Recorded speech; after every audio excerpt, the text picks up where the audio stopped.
আসসালামু আলাইকুম। এখন আমরা অনার্স তৃতীয় বর্ষের গাণিতিক পদার্থবিজ্ঞানের একটি সমস্যা সমাধান করব। আমরা ধারাবাহিকভাবে অন্যান্য সমস্যাগুলো সমাধান করব ইনশাআল্লাহ। তো এখন আমরা যে সমস্যাটা সমাধান করব সেটি হচ্ছে কচি রিমেন সমীকরণগুলো প্রতিপাদন করো এবং দেখাও যে সমীকরণগুলো ল্যাপ্লাসের সমীকরণ মেনে চলে। তো এখানে এই কচি রিমেন সমীকরণগুলো প্রতিপাদন করো এই অংশটুকু এইভাবেও আসতে পারে, একটি অপেক্ষক বিশ্লেষক হওয়ার জন্য প্রয়োজনীয় শর্তাবলী প্রতিপাদন করো। তো এই প্রশ্নটুকু এইভাবেও আসতে পারে এখন, এবং এটা বিগত অনেকবার এসেছে, প্রশ্নটা খুবই গুরুত্বপূর্ণ একটা প্রশ্ন। তো এখন আমরা এটা সমাধান করব। তো কচি রিমেন সমীকরণটা কি? বলা হচ্ছে F of Z equal you of x Y plus I into V of x Y. এখানে এফ অফ জেড একটা ফাংশন যেটা আমাদের বাস্তব অংশ এবং কাল্পনিক অংশ সমন্বয়ে গঠিত। তাহলে এফ অফ জেড ফাংশনটা কোন ডোমেনে অ্যানালাইটিক হয়। এফ অফ জেড ফাংশন কোন ডোমেনে যদি কি হয়, অ্যানালাইটিক হয়। এখানে ডোমেনে অ্যানালাইটিক বলতে বোঝাচ্ছে যে এই ফাংশনটা নির্দিষ্ট সীমার মধ্যে ডিফারেন্সিয়েবল, অর্থাৎ আমরা ডোমেনের মধ্যে নির্দিষ্ট যে কোনো বিন্দুতেই এই এফ অফ জেড ফাংশনটাকে কি করতে পারবো, ডেরিভেটিভ বা অন্তরীকরণ করতে পারবো। তবে তবে ওই ডোমেনে del del x of you equal del del Y of v এবং del del x of V equal minus del del Y of u, ইহাকেই কি বলা হয়, কচি রিমেন সমীকরণ। অর্থাৎ এই দুইটা সমীকরণই হচ্ছে কচি রিমেনের সমীকরণ। তো এখন আমরা এই কচি রিমেনের সমীকরণটা প্রতিপাদন করব।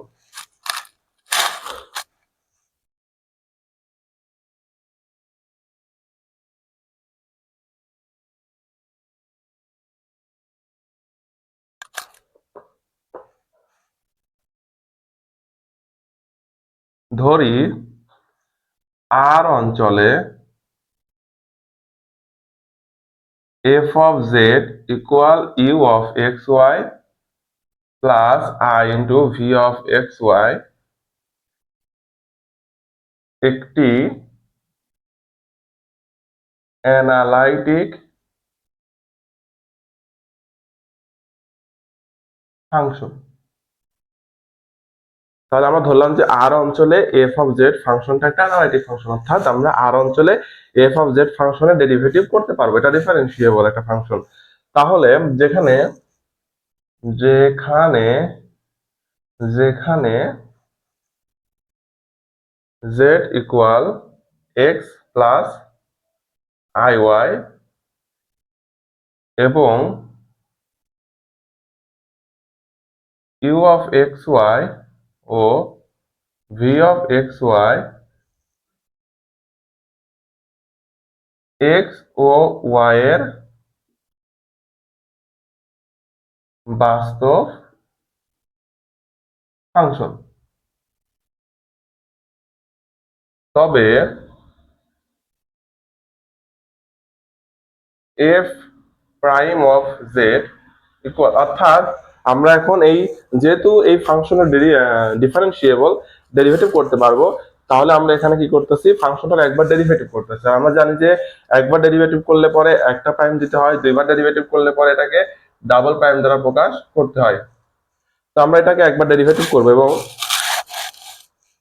ডেরিভেটিভের মূল নিয়মে অন্তরজের সংজ্ঞা অনুযায়ী জেটের ক্ষুদ্র পরিবর্তনের জন্য আমরা এফ প্রাইম অফ জেড দ্বারা ওই ফাংশনের ক্ষুদ্র পরিবর্তনটা নির্ণয় করতে পারবো। অর্থাৎ মূল নিয়মের অন্তরের সংজ্ঞা অনুযায়ী আমরা লিখতে পারবো যে F prime of Z equal limit del Z tends to zero F of Z plus del Z minus F of Z divided del Z. তাহলে ডেল জেড এর ক্ষুদ্র পরিবর্তনের ফলে ফাংশনটার কিরূপ পরিবর্তন হচ্ছে সেটাই আমাদের কি, এফ প্রাইম অফ জেড। তো এখন এটাকে আমরা 1 নাম্বার সমীকরণ দিলাম। এখান থেকে আমাকে F of Z plus del Z এর মান নির্ণয় করতে হবে আলাদা করে এবং ডেল জেড টুকুর অংশটাও বের করতে হবে আলাদা করে। তাহলে কিভাবে আমরা বের করতে পারি?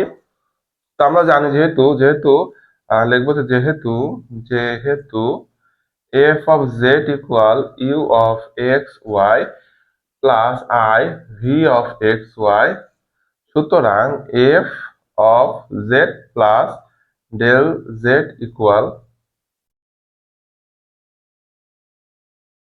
তাহলে আমরা যেটা যদি ক্ষুদ্র পরিবর্তন করি তাহলে সাথে সাথে এক্স এবং ওয়াই এরও কি হবে, ক্ষুদ্র পরিবর্তন হবে। তাহলে সেক্ষেত্রে আমরা লিখতে পারবো U X plus del X Y plus del Y plus I into V of X plus del X Y plus del Y.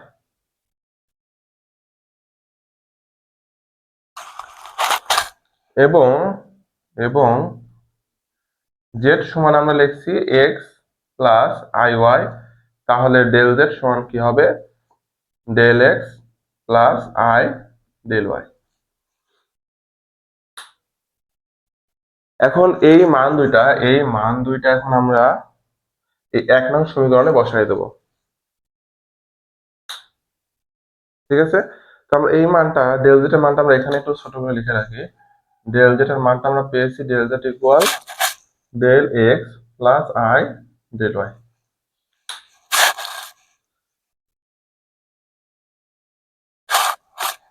তাহলে এখন আমরা এই দুইটা মান হচ্ছে 1 নং এ বসাই দেবো। তাহলে লিখি যে মানগুলো 1 নং সমীকরণে বসিয়ে, তাহলে কি পাবো আমরা, F prime of Z equal, আরেকটা জিনিস, যখন আমরা এক্স আর ওয়াই এরও পরিবর্তন করলাম বা এক্স ওয়াই এর পরিবর্তনটাকেও যখন আমরা এখানে অ্যাড করলাম, তখন ডেল জেড টেন্স টু যদি 0 হয়, সেক্ষেত্রে 0 হলে ডেল এক্স টেন্স টু 0 ও ডেল ওয়াই টেন্স টু কি হবে, 0 হবে। তাহলে এখানে আমরা limit del X tends to 0 del Y tends to 0, এখন F of Z plus del Z এর মান এটুকু আমরা বসাই দেবো। তাহলে ইউ অফ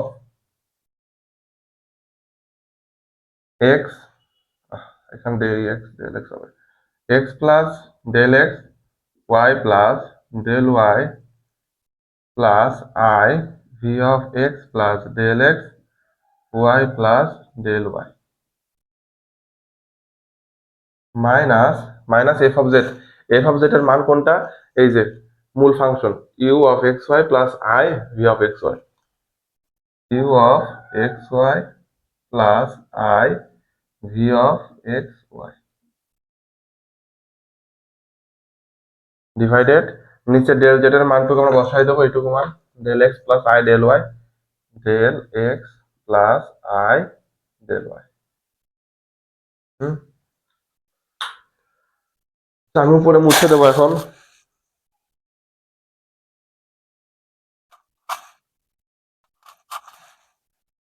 এখন আমরা এই সমীকরণের বাস্তব অংশ অর্থাৎ ইউ সম্বলিত অংশটুকু আলাদা করবো, আর আই যুক্ত সম্বলিত অংশটুকু কি করবো, আলাদা করব।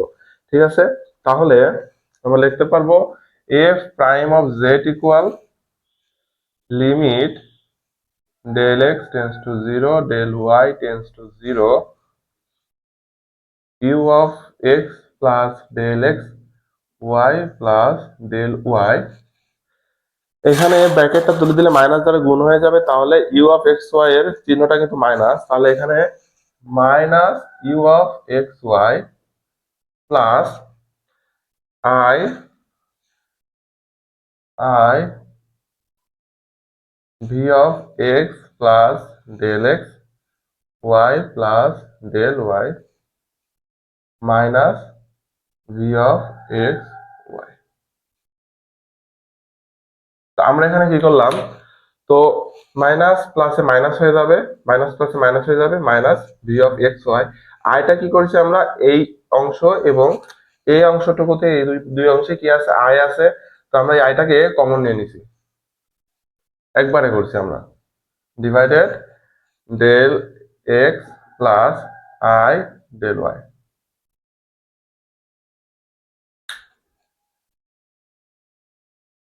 আশা করছি এতটুকু বুঝেছেন।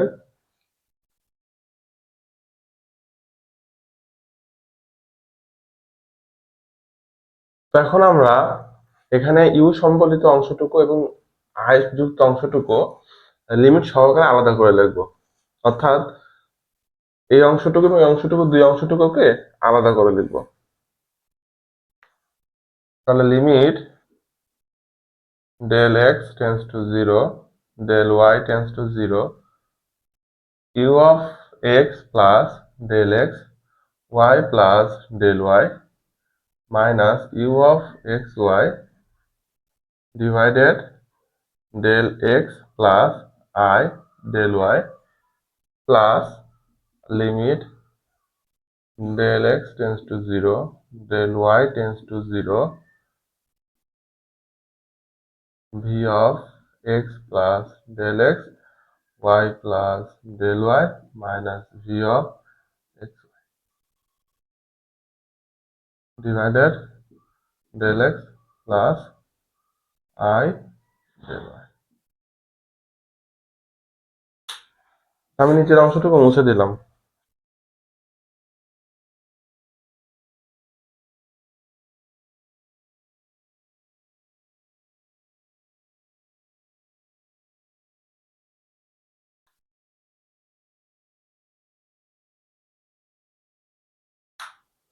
এখন আমরা এখানে একবার ডেল ওয়াই এর মান 0 বসাবো আর একবার ডেল এক্স এর মান কি বসাবো, 0। যখন আমরা বাস্তব অংশ বের করব তখন ডেল ওয়াই এর মানটা 0 বসাবো, আর যখন আমরা অবাস্তব অংশের মানটা বের করব তখন আমরা ডেল এক্স এর মান কি বসাবো, 0 বসিয়ে এটা এখন সমাধান করব।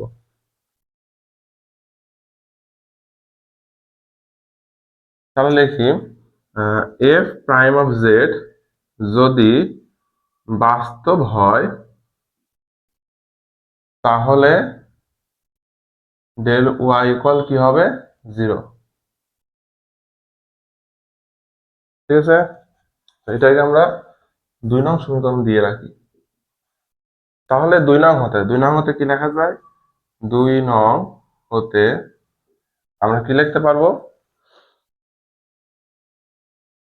F prime of Z equal, আচ্ছা যখন আমরা ডেল ওয়াই মানটা 0 বসাই দেব তখন কিন্তু ডেল ওয়াই টেন্স টু 0 আর থাকবে না, কারণ আমরা মানটা বসাই দিচ্ছি, তাই তখন শুধু ডেল এক্স টেন্স টু 0 এইটুকুই লিখবো। Limit del x tends to 0, u x plus del x y, del Y মানটা 0 বসাই দিলাম, তাহলে তো ডেল ওয়াই থাকবে না, শুধু y থাকবে।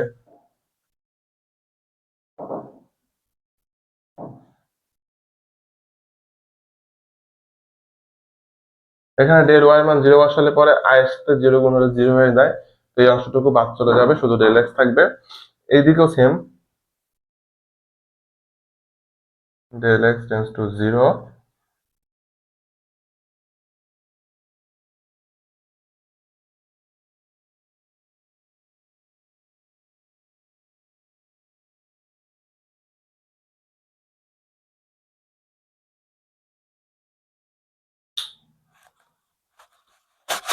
এখন এই অংশটুকুকে আমরা মূল নিয়মে অন্তরজের সংজ্ঞা অনুযায়ী কি লিখতে পারি, লিখতে পারি যে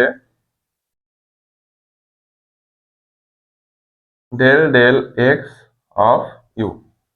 কারণ আমরা এই যে এখানে কি হচ্ছে, এখানে এক্স এর ক্ষুদ্র পরিবর্তন হচ্ছে, এখানে এক্স এর কি হচ্ছে, ক্ষুদ্র পরিবর্তন হচ্ছে।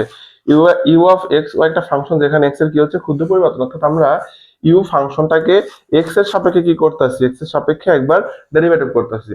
তো সেজন্য এটাকে আমরা কি লিখতে পারবো, del del x of U. Same ভাবে এখানে আমরা লিখতে পারবো plus del del x of V, কারণ এখানে ফাংশনটা ভি এর ফাংশন, এবং এখানে কিন্তু সাথে আই আছে, একটা একটা আই আছে না এখানে, এই যে আই, এই আইটা কিন্তু এখানে থাকবে,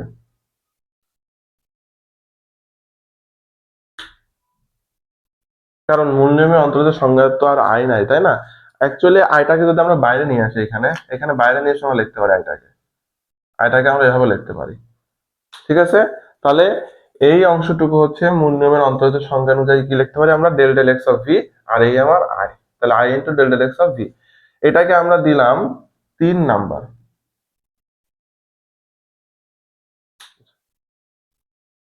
এখন আমরা এই 2 নং এবার আমরা এখন আমরা বসাইছিলাম কি ডেল ওয়াই এর মান 0, এখন আমরা অবাস্তব অংশ বের করব, তাই আমরা ডেল এক্স এর মান কি বসাবো 0 বসাবো 2 নং এ। তাহলে আমরা মুছে দেই উপরে। আচ্ছা এটা থাক। তাহলে আমরা এখন লিখবো যে এফ প্রাইম অফ জেড যদি অবাস্তব হয় তাহলে ডেল এক্স এর মান কি বসাবো আমরা 0 বসাবো। তাহলে 2 নং হতে কি লিখতে পারবো আমরা 2 নং হতে আচ্ছা এখন এখান থেকে ডেল এক্স টেন্স টু 0 বাদ হয়ে যাবে, কারণ আমরা তো ডেল এক্স মানে 0 বসাই দিছি, তাহলে ডেল এক্স টেন্স টু 0টা বাদ চলে যাবে। তাহলে ডেল এক্স মান 0 বসালে কি এটা থাকে? এটা থাকে না, ডেল এক্স আর থাকবে না। এখান থেকে ডেল এক্স টুকু বাদ যাবে। এখানেও সেম ভাবে ডেল এক্স টেন্স টু 0টা বাদ যাবে, ডেল এক্স বাদ যাবে, ডেল এক্সটা বাদ যাবে।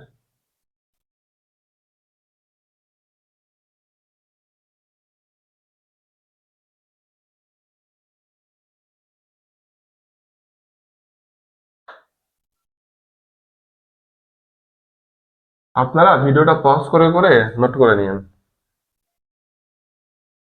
আচ্ছা তাহলে এই 1/i এটা কি আই নিচে আছে না, তো এটাকে আমরা 1/i বাইরে লিখতে পারি, এইভাবে 1/i বাইরে লিখতে পারি। ঠিক আছে। আচ্ছা তাহলে এই অংশটুকু limit del Y tends to 0, আর এই অংশটুকুকে আমরা মূল নিয়মে অন্তর্গত সংজ্ঞা অনুযায়ী কি লিখতে পারবো? Del del Y of U. এবার কিন্তু আমরা ওয়াই এর সাপেক্ষে ওয়াই এর ক্ষুদ্র পরিবর্তন করছি, তাহলে del del Y of U হবে। আর সাথে কি ছিল? 1/i ছিল, এটা থাকবে। প্লাস প্লাস এইখানে এটাও কিন্তু ভি এর ফাংশন, যেটাকে আমরা ডেল ওয়াই এর সাপেক্ষে কি করতেছি? ক্ষুদ্র পরিবর্তন করছি। আর এখানে কিন্তু আইটা আর এটা কি যাবে? কেটে যাবে। ঠিক আছে, তাহলে এটাকে আমরা লিখতে পারবো del del V del del Y of V. আচ্ছা এখন এখানে একটু কাজ করতে হবে আরো। এই 1/iটাকে আমরা এভাবে লিখতে পারি না, আই স্কোয়ার ইন্টু আই, এইভাবে লিখতে পারি।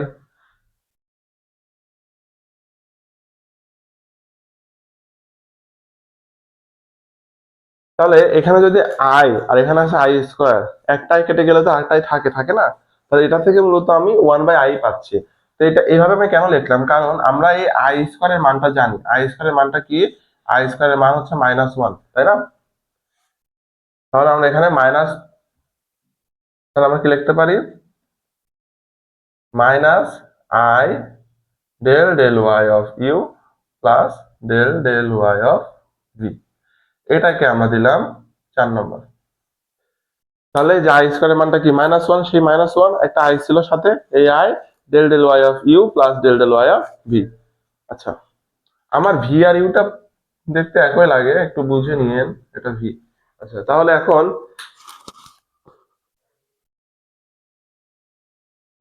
3 নাম্বার যে আমরা পাইছিলাম না, এটা এটা তো এফ প্রাইম অফ জেড সমানই পেয়েছিলাম। আবার 4 নাম্বার যেটা আমরা পেয়েছি এটাও তো এফ প্রাইম অফ জেডই, তাই না? এফ প্রাইম অফ জেড এর মানে তো এটা বের হলো।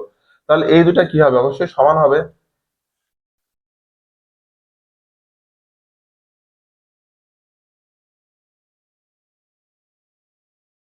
তাহলে এখন আমরা কি লিখবো? এখন লিখবো যে 3 ও 4 হতে, 3 ও 4 হতে আমরা কি লিখতে পারবো? লিখতে পারবো যে del del x of you plus I into del del x of V equal minus i into del del Y of you plus del del v of y. হুম, তাহলে 3 ও 4 সমান, তো আমরা এই অংশটুকু সমান এই অংশটুকু লিখলাম। হুম, এখন এই সমীকরণ থেকে আমরা বাস্তব অংশ এবং অবাস্তব অংশের সহগটা সমীকৃত করব। ঠিক আছে, এটাকে আমরা 5 নম্বর দিই, দিয়ে লিখি যে 5 নং-এ বাস্তব ও অবাস্তব অংশের সহগ সমীকৃত করে পায়।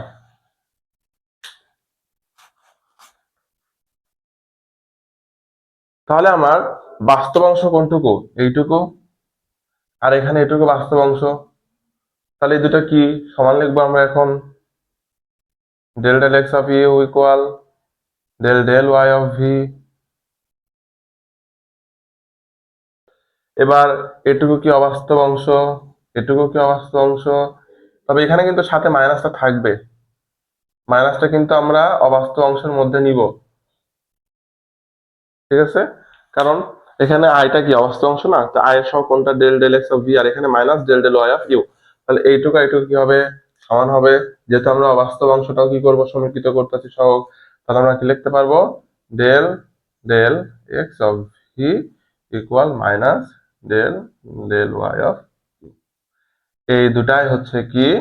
ইহাই হচ্ছে কচি রিম্যান সমীকরণ।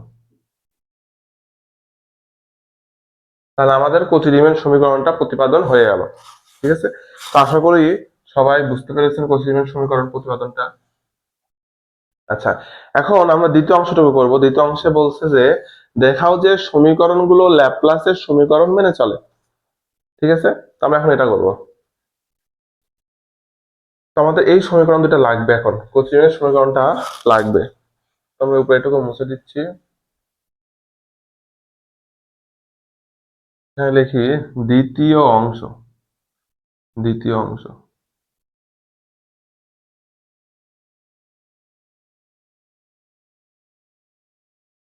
দ্বিতীয় অংশ। তাহলে আমরা এখন কি দেখাবো? দেখাবো যে সমীকরণগুলো ল্যাপ্লাসের সমীকরণ মেনে চলে। তাহলে এটা আমার কচি রিমেন সমীকরণ। কচি রিমেন সমীকরণ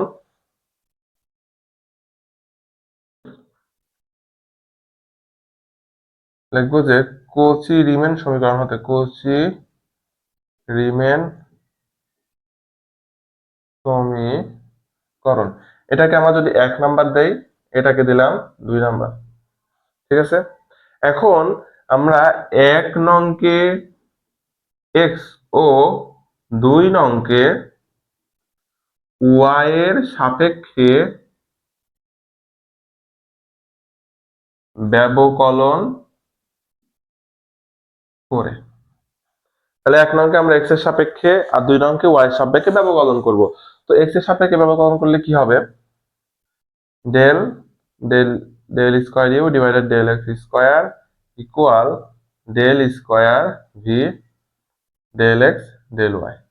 কিভাবে হলো? আমরা যদি এটাকে এক্স এর সাপেক্ষে একবার ডিফারেন্সিয়েশন করি তাহলে কি রকম হবে? Del del x of del U divided del X, del del X. তাহলে এখানে ডেল আর ডেল ডেল স্কয়ার হয়ে যাবে, আর ডেল এক্স এটুকু একটা অপারেটর, দুটো অপারেটরে তাহলে কি হবে? একটা স্কয়ার হয়ে যাবে, ঠিক আছে? তাহলে del square U del X square এটা। আর এখানে যখন আমরা করবো এক্স এর সাপেক্ষে ডিফারেন্সিয়েশন, তখন যার সাপেক্ষে আমরা ডিফারেন্সিয়েশনটা করতেছি সেটাকে আমরা আগে লিখবো, আর আরেকটা অপারেটরকে আমরা কি লিখবো? পরে লিখবো, ঠিক আছে? তাহলে del square V by del X del Y. এখন আমরা 2 নংকে ওয়াই সাপেক্ষে ডিফারেন্সিয়েশন করব। তাহলে 2 নং, এটাকে আমরা 3 নাম্বার দিয়ে রাখি। 2 নংকে যদি আমরা ওয়াই সাপেক্ষে ডিফারেন্সিয়েশন করি তাহলে কি হবে?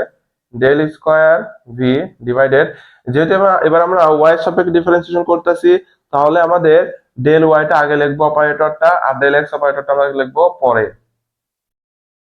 তাহলে এখানে কি হবে? Minus del square U divided del Y square, এটাকে আমরা দিলাম 4 নাম্বার, ঠিক আছে?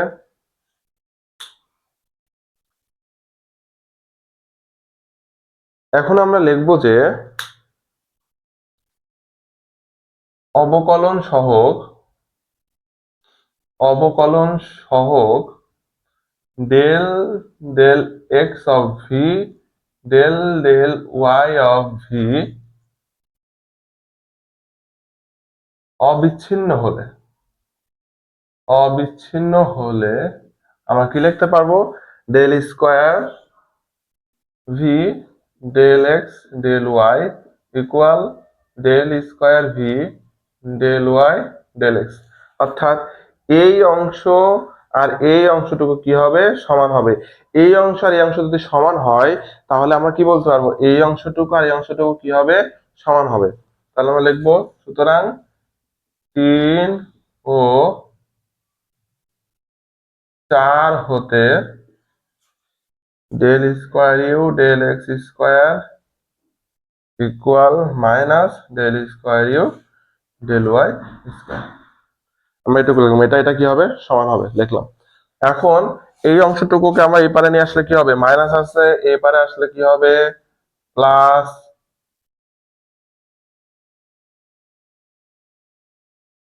সমান 0। আমরা যদি কমন নিতে পারি, কমনে কি লিখতে পারি, del square by del X square plus del square divided del Y square সমান 0 লিখতে পারি আমরা কি, তাহলে সমান 0। নেবলা স্কোয়ার ডট ইউ সমান কি 0। এটা কোথা থেকে পেলাম, আমরা জানি, আমরা ভেক্টর অধ্যায়ে এটা পড়ছি। এটা কিন্তু আমরা ভেক্টর অধ্যায়ে পড়ছি যে নেবলা স্কোয়ার সমান আমরা পড়ছি del del X square plus del square del Y square plus del square del Z square, এটা আমরা পড়ছি না? তো এটা হচ্ছে ত্রিমাত্রিক ক্ষেত্রে। দ্বিমাত্রিক ক্ষেত্রে তো, দ্বিমাত্রিক ক্ষেত্রে শুধু এক্স আর ওয়াই থাকবে, তাই এটা বদলে আমরা কি লিখতে পারবো, এটার বদলে লিখতে পারবো যে ল্যাপ্লাস স্কোয়ার। ঠিক আছে, তাহলে ল্যাপ্লাস স্কোয়ার ডট ইউ সমান কি 0। এটাকেই বলা হচ্ছে কি ল্যাপ্লাসের সমীকরণ। তাহলে কচি রিমেনের সমীকরণটা কি ল্যাপ্লাসের সমীকরণ মেনে চলে। আচ্ছা, এখন এটা তো হলো ইউ এর ক্ষেত্রে, আমাদের তো ভি এর ক্ষেত্রেও দেখাতে হবে। ঠিক আছে, তো এখন আমরা এজন্য কি করব, এজন্য 1 নং এবার উল্টা কি করব, এবার লিখবো অনুরূপ ভাবে, অনুরূপ ভাবে। এই সম্পূর্ণ অংশ আমরা বারবার করব না, এবার আমরা কি লিখবো, অনুরূপ ভাবে। অনুরূপ ভাবে যদি এবার আমরা 1 নং কে ওয়াই ও 2 নং কে এক্স এর সাপেক্ষে ব্যবকলন করে, ঠিক আছে, তো তখন আমরা করছিলাম কি 1 নং কে এক্স এর সাপেক্ষে, এখন করবো 1 নং কে ওয়াই এর সাপেক্ষে, আর 2 নং কে এক্স এর সাপেক্ষে করবো। ঠিক আছে, ব্যবকলন করে আমরা কি পাবো, ব্যবকলন করে আমরা পাবো এই সেম জিনিস পাবো, শুধু এখানে এর বদলে কি হবে, ভি হবে। Del square V divided del X square plus del square V divided del Y square সমান 0।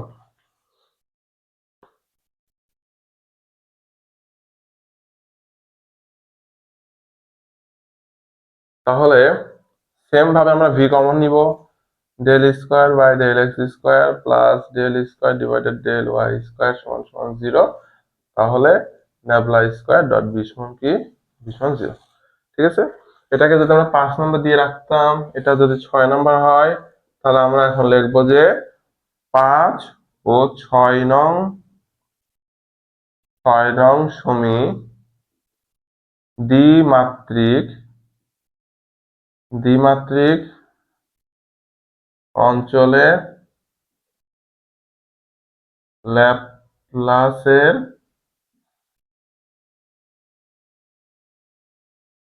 সমীকরণ নির্দেশ করে। তাহলে এটাই হলো আমাদের সমাধান। আশা করি সবাই বুঝতে পেরেছেন। যদি কোথাও বুঝতে সমস্যা হয় তাহলে কমেন্টে জানাবেন, এবং এই এই প্রশ্নের উত্তরটা যদি পিডিএফ আকারে প্রয়োজন পড়ে বা পিডিএফ দরকার পড়লে পরে ডেসক্রিপশনে লিংক দেওয়া থাকবে, হোয়াটসঅ্যাপে লিংক দেওয়া থাকবে, হোয়াটসঅ্যাপ গ্রুপের, আপনারা সেখানে জয়েন করবেন এবং সেখানে হচ্ছে এই প্রশ্নের উত্তরের পিডিএফ কপিটা পেয়ে যাবেন। তো এর পরবর্তী ভিডিওতে আমরা কোচি রিমেনের সম্পর্কিত যে গাণিতিক সমস্যাগুলো আছে সেগুলো সমাধান করার চেষ্টা করব। তো সেই ভিডিওগুলো পাওয়ার জন্য সাবস্ক্রাইব করে পাশেই থাকবেন। আজকের মতো এটুকুই। আসসালামু আলাইকুম।